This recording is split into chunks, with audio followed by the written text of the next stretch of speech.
Hi, beautiful souls. This is Sadhana. Welcome to my channel and welcome back to my deck collection series. Today we're going to have a look at RWS decks, some variations and clones, and we're going to start right away with the Centennial. Here is the full size on the left, the variation, the version in a tin, and then this is the borderless version. I have shown this deck side by side with the Radiant Wise, and I'll put a card up here for use if you want to kind of look at the difference between the two decks.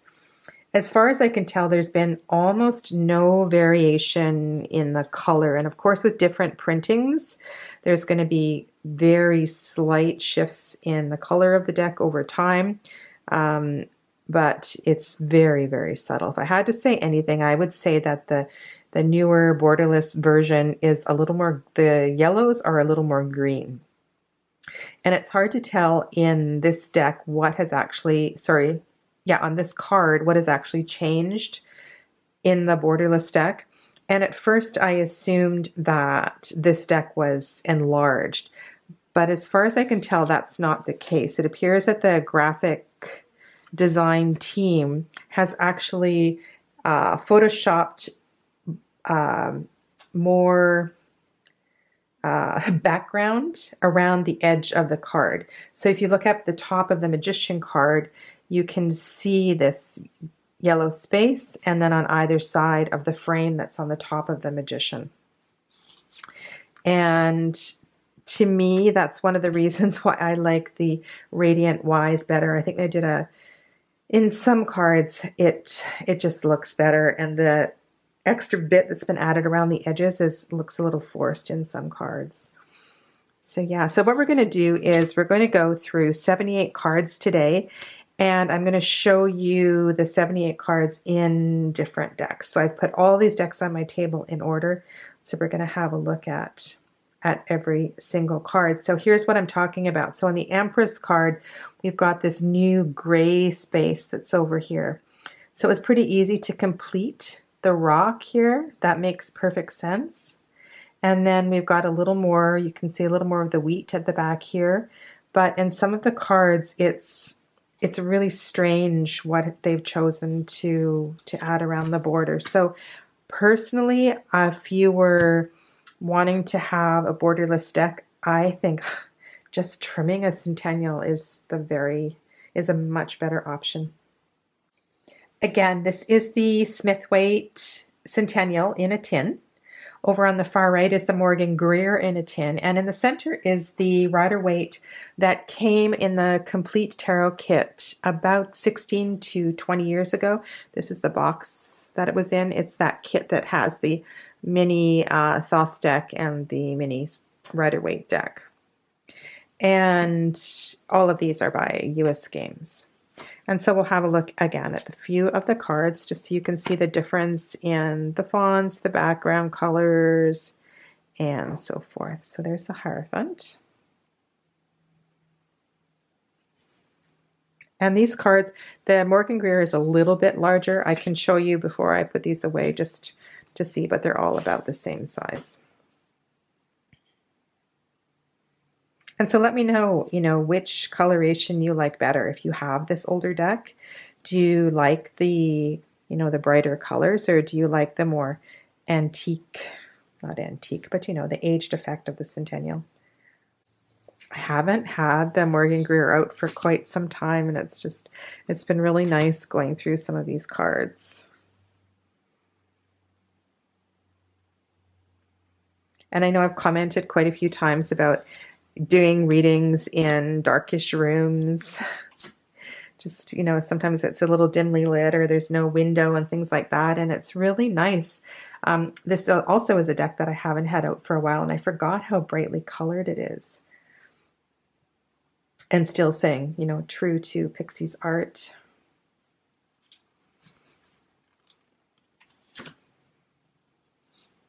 Definitely has a different feeling than the Centennial.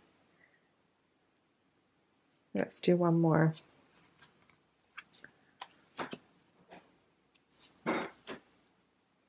This one kind of reminds me of the Anna Kay, which we will look at in a little bit. Okay, mixing it up just a little bit. So the left is the Centennial, which you've already seen.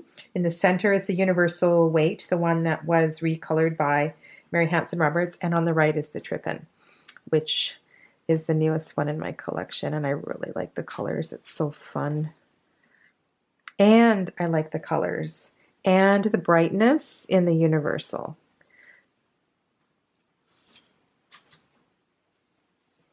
So let me know, do you use these? And is there any particular reason that you would use one over the other? This deck is so much fun. And I love the yin yang on the front of the chariot. I think that just adds something really special. And I wish I had a larger version of the one with the checked back. I really do. And I'm going to keep my eyes out for that because I really like to have the full-size cards. And then here's Strength. The Universal's quite a slippery deck. So these are both US games. And I don't know if you can notice, but the pile is quite a different size. So these are a very slippery, kind of thinner cardstock. And these it's quite a bit thicker. And it's the same height as the deck on the right. I really wish I knew more about cardstock. And the lamination. But they all shuffle really well. They're all great for riffle shuffling. And I really do like the light blue in the background in the Universal.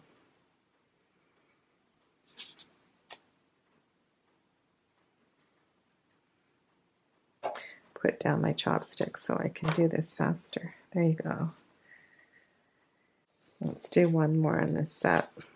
So yeah, so what do you think? It's kind of fun to do these side by side. And I think it's worthwhile. It's a really good exercise. Like if you have a few different RWS decks, to put them in order and to have a really good look at them. And if the cardstock is exactly the same size, why not mix it up and make your own, make your favorite. So let's look at the Hanged Man and then we'll switch it up to the next combo.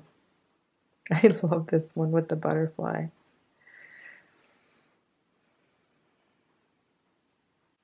In this group, I've got the Centennial in the center, and on the left is the Before Tarot, and on the right is the New Vision Tarot. So the decks on the outside are by Los Scarabeo, and the deck in the center is US Games. We've seen that one already. So let's go to Death. And I was going to show you more from the Hanson Roberts deck, the Universal. But I just thought the coloration was better to compare these three together because they're quite similar in color. And you can see in the New Vision, we also have a different direction. So again, this is the Before Tarot, and this is the New Vision.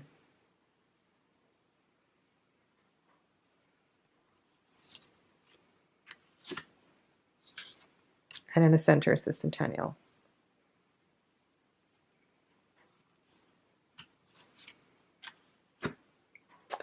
Suddenest card of the year, which I'm really actually enjoying working with. And I have pulled many, many double cards from, I don't know, well over 20 decks. And I'm just trying to figure out what kind of a video and how I want to pull that together.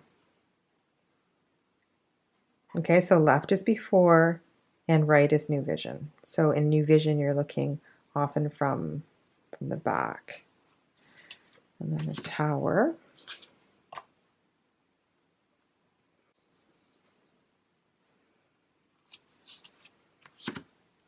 And the Star. So I find these decks are really good for teaching or for doing workshops. I don't think I've ever used the decks on the outside for a reading. But they're really fun, I think, for self-study as well. I love the bird on her head. Okay, let's do one more here. The Moon. This makes me laugh. It almost looks like it's a human. Somebody's drowning, making their way out of the water. In this group, you have the before tarot on the left, the new vision on the right, and the after tarot in the center. So these are all Lo Scarabeo decks, and the two on the left are by the same creators. The backs are so pretty. So there is the before sun, the after sun, and the new vision sun. And you notice this deck also doesn't have titles on it. And it has double of the Roman numerals. And then there's the Judgment, which is kind of funny in the center card. And then the World. And I have put all these decks in the same order, not necessarily the order that they came in. I'm just saying that because we're about to come to the suit of wands, and I put the wands first. So again, before tarot, after tarot, and new vision tarot.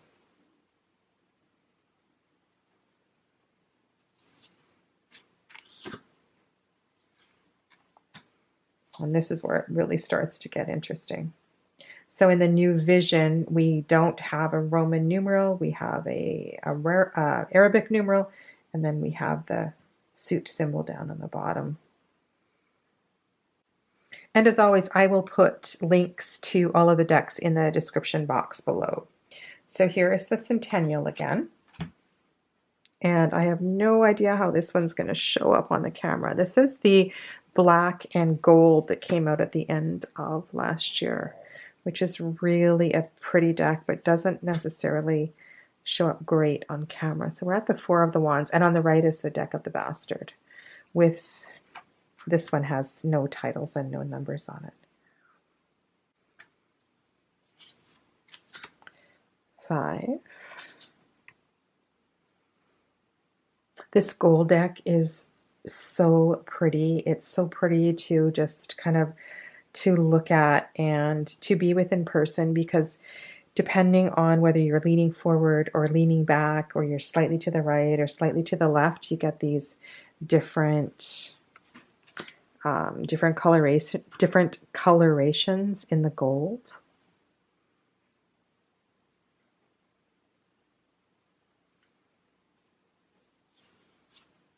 And I'm kind of curious too, for those of you that have the deck of the Bastard, did you order it with keywords, with subtitles? Just kind of curious. I have gone, since I got the deck of the Bastard, I since have gone and got an Atea deck and been working with that just to kind of familiarize myself better with the majors. And I'm not sure if I will ever read them in the Atea way, but it's really interesting to have that background information. And so this, if for nothing else, this has been a great study deck for me to kind of see that whole other scope of majors in this deck. And it got me, to do a little more self-study. Just do one more here. 10 of Wands.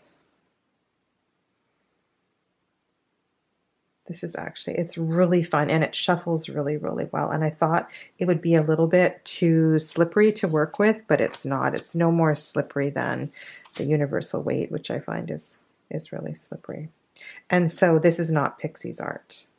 I don't think I've shown you this one yet. This is the borderless Lo Scarabeo deck, the Radiant Wise Spirit Tarot.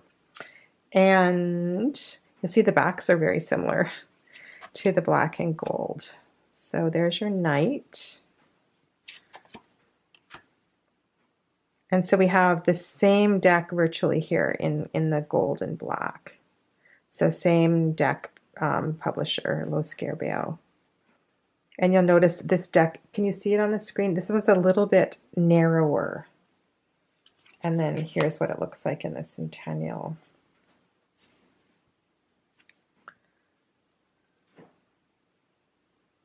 So cool to look at these side by side. Don't know if you enjoy this as much as I do, but it's I really, really like pulling out my decks and doing a little bit of, you know, because sometimes I just grab my decks and run, and I don't take time to do this kind of thing. So this is kind of fun. And one of the things I notice when I'm looking at the cards here is that, so this is US Games and this is Lo Scarabeo, and the face in these two decks looks very, very similar. And the flower looks similar. And this is also a Lo Scarabeo deck, right? But this is different artwork. So the flower is different. The face is a little fuller. And so it's not just publisher to publisher. It's really, the variations are very much deck to deck. So surprisingly, these two decks are quite similar in style. Where I thought, you know, these two would be most similar, because that's why I wanted to show you the two Lo Scarabeo decks side by side. So here we have the ace. I really do like the Radiant Wise deck. And so the only reason that I wouldn't use the black and gold is if you, like if you were doing a reading, like a video reading, or, you know, you had to send photos to a client, it's almost impossible to photograph. At least I don't have the skills. I don't have the skill set to do that.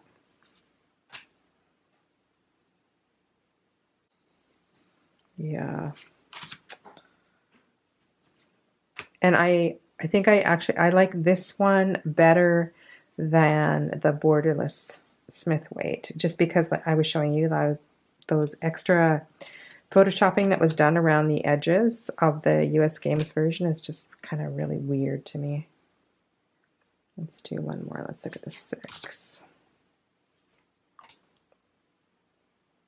The color is so pretty in this one. I'm talking about the one in the center. And here are the 3 most colorful ones side by side, the 3 that I have in my collection. So this is the Universal, the Radiant Wise Spirit, and the Trippin.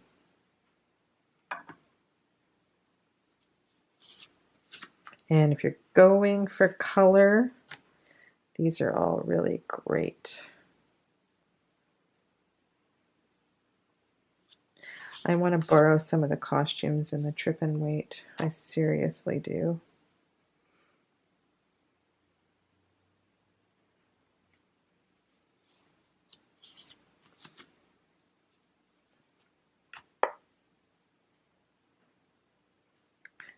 And one more, because I know you've seen.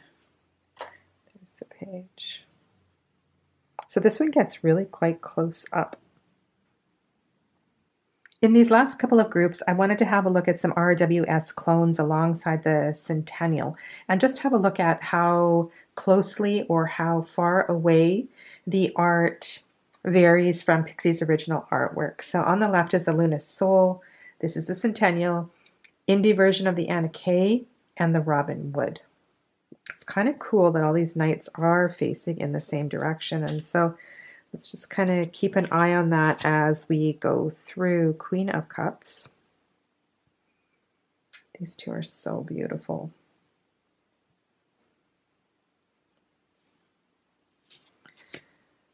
Oh, it just kind of makes me want to, you know, quit my day job and play with cards all the time.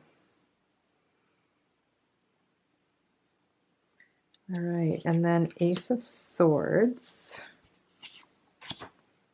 And in the Anna Kay, we have humans for the aces. I think my favorite is the Ace of Wands, but we've already been there.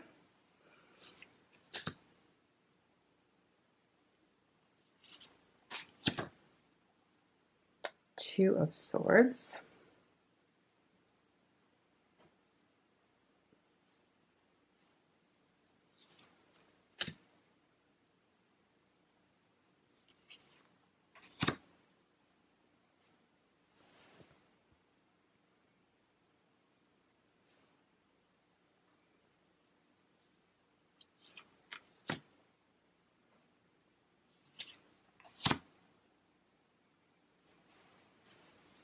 floor. Quite similar, actually, except for he's not lying down.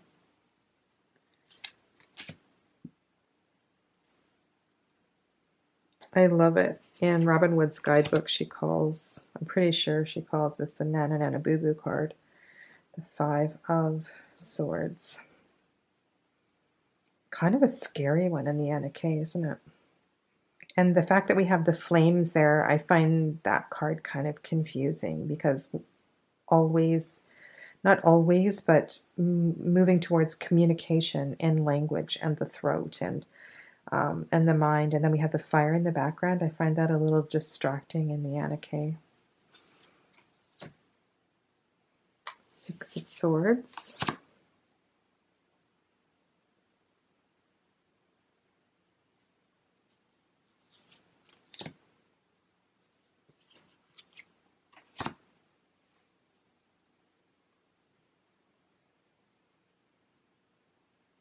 It's funny, isn't it? You know, when you call a deck a clone and it's not really a clone. I'm thinking of a few different ones that I could have pulled into this set. We'll do one more with this one, and then I'm going to swap out the clones. So 8 of Swords, Luna's Soul, Anna K, and Robin Wood. And the last group, I've gone back to the Morgan Greer because I wanted to compare a few more of these cards. Centennial's in the same place. This is a trimmed copy of the Llewellyn and the Dark Mansion. So I'm really curious, when you use the term RWS clone, how close does it have to be a clone? And I'm thinking that there's a sense of, it has to be easy enough to read for sure. So here's your Page of Swords. But are there any other criteria? Like I mentioned earlier, facings, like if it kind of faces in a different direction. So here, the Knight of Swords. So the Knight of Swords is traditionally on a horse, and in the Morgan Greer, we don't see that. Charging in the direction towards the left side of the reading. And so that makes it really familiar, right? And here we have the Queen of Swords face on, and then facing right, facing right.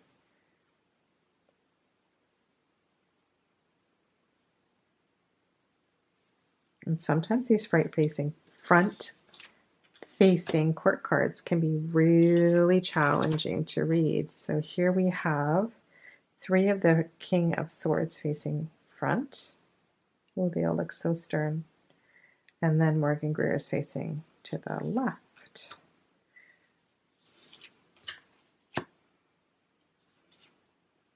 The aces. Oh, what have I done here? King of Swords. Let's get this right. I took your Ace of Pentacles away. There we go. So, yeah, that Dark Mansion Ace is so beautiful, isn't it?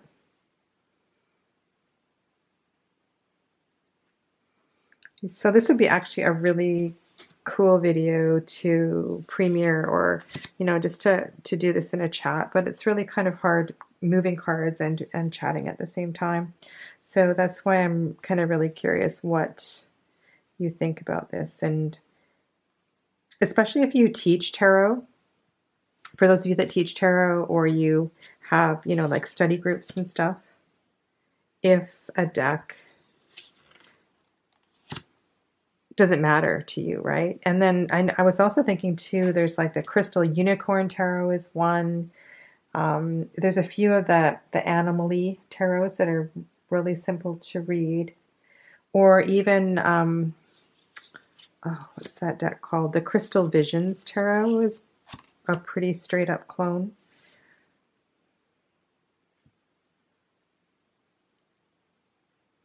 Dark Mansion is fun, isn't it? And when you look at some of the clones, I mean, I love Pixie's art. I mean, this 5 of Pentacles is just gorgeous. But when we went back to like the Four of Pentacles, there's not a lot going on some of her cards.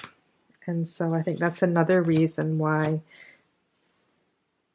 it's easier to read when there's more going on in the background in the scenery.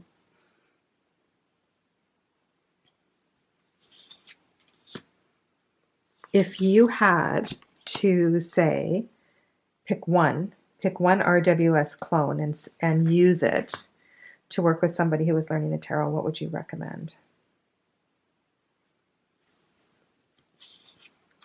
And it's kind of a selfish question, because I'm teaching a workshop coming up very soon called Beyond RWS. And that's exactly what I'm doing, is I'm sharing some easy to work with RWS clones with the group. And of course I can think of a few more. I started to create a list, but then in some of them, the cards just kind of go, or a particular suit, or there's some aspect of the card that goes, you know, just a little too far away. It's really interesting looking at these tens. Wow. The perspective on the Morgan Greer is really interesting.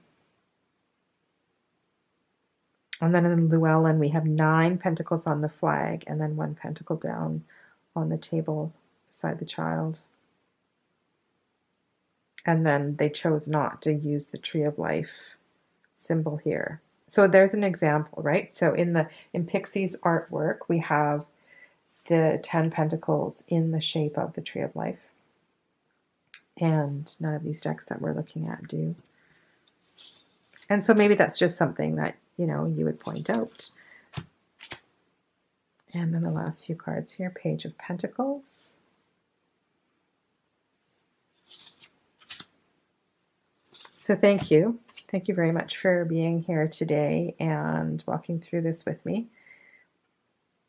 And this is the end of my collection series. I have not shown you every single deck in my collection. There's a few that just kind of didn't fit into a particular category, or I missed a few of them. And some of them I did mention along the way. Oh, I should have put this deck in this category and I forgot about it. One deck I know I didn't share with you is the Thelema Tarot. Some of the Hay House decks that I've had for a while, I'm just thinking like John Holland's Psychic Tarot I didn't share with you. And there's a few. But you have seen most of the decks in my collection if you've been through all 10 of these videos. And then the last card, the King of Pentacles. I have to say the artwork on the Dark Mansion is really stunning.